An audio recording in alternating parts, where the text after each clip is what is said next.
All right, good morning, everybody. Mr. Mena right here.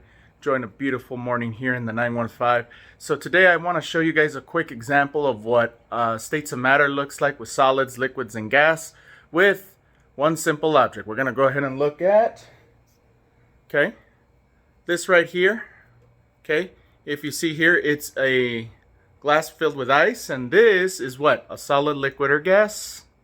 It is a solid, right? In its state form right here. Now, there's certain things that are going to happen when for this to turn into water, okay? And what's going to have to happen, all right? Think about it for a sec. In order for the ice to turn into water, what needs to happen? Think about it. Yes. Temperature needs to increase, all right? So it's got to get hot. We got to put some heat into it, all right? So for the sake of time, I don't have anything to heat it up, but when it heats up, okay, it's going to turn into a liquid, all right? Now again, this is a solid filled with cup with ice. Notice here as well that when it's that means the particles in here and the atoms are they're more closely packed, okay?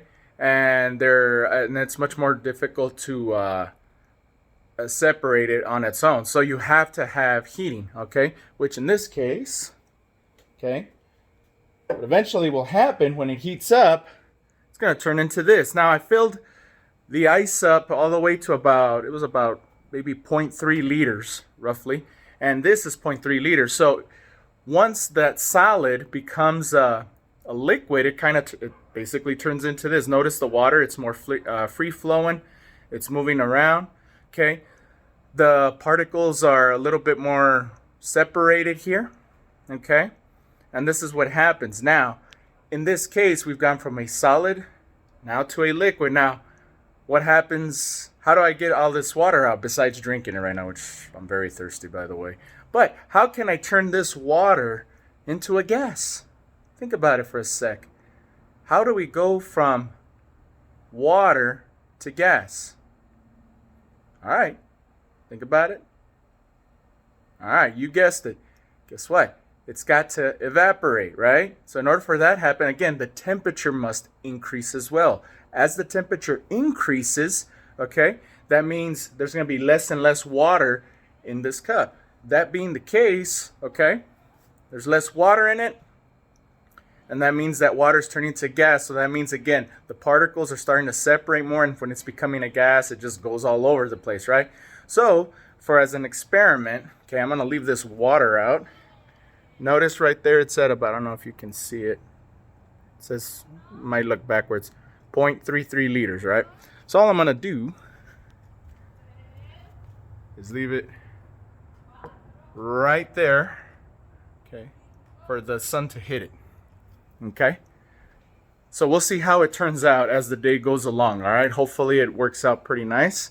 But again, in order for the states of matter to work, okay, from going from a solid liquid to gas, okay, the temperature has to increase, okay? Now, if we reverse the roles, okay, to go from a gas to a liquid to a solid, what has to happen, all right?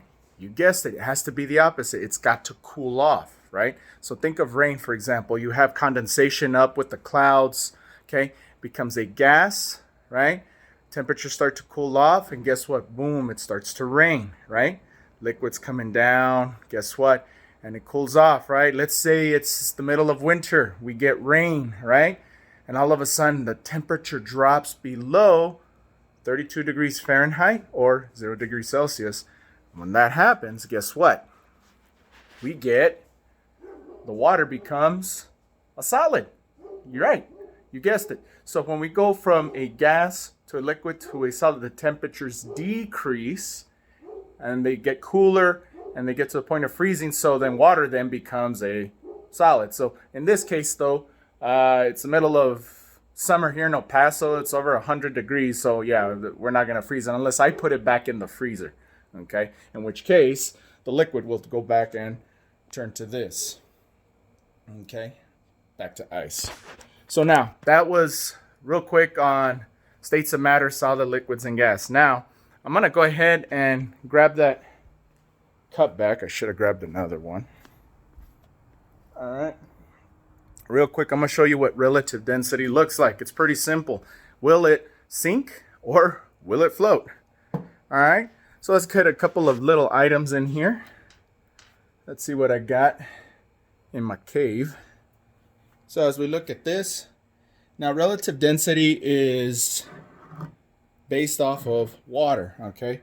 So here's my water right there, all right? I'm gonna drop this little iron nail in here. Will it sink or float? Let's find out. Boom, sank to the bottom, right? There it is. So that means it is more dense than water, okay?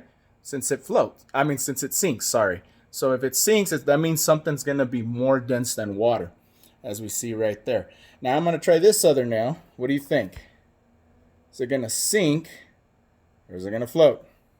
And boom, there it is, okay?